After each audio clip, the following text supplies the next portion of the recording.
Now, number 21 overall, the Eagles drafted Jalen Raegor, the receiver from TCU. Now, honestly, this is not the guy I probably would have picked. I probably would have taken Justin Jefferson, the receiver from LSU. I was a big fan of Justin Jefferson. I thought he might have even been one of the top 3 receivers in the NFL draft. But I will say this. I really, really respect Howie Roseman, the general manager for the Eagles. He's a smart dude. And you got to realize that Jalen Raegor had a true freshman receiver at TCU, not a great quarterback. What am I saying? Receiver, quarterback. Jalen Raegor had a true freshman quarterback, at TCU.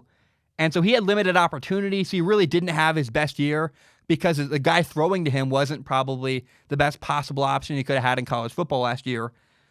And it's pretty clear to me that the Eagles saw something they liked, and I respect the pick. I don't know if it's what I would have done, but I'm going to assume that Howie Roseman knows something I don't about Jalen Raegor.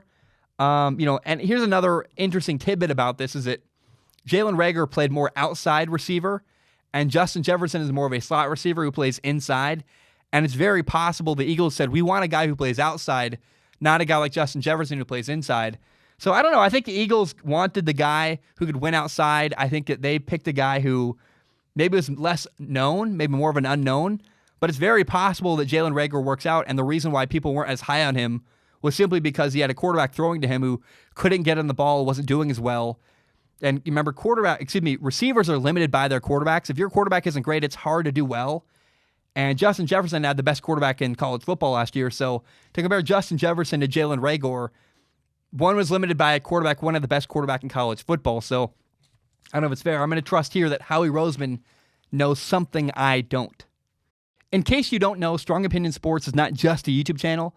It is also a full audio podcast. You can find it on Spotify, on iTunes, on Google Play, pretty much everywhere you find podcasts. And if you like podcasts, please do me a huge favor and give it a listen.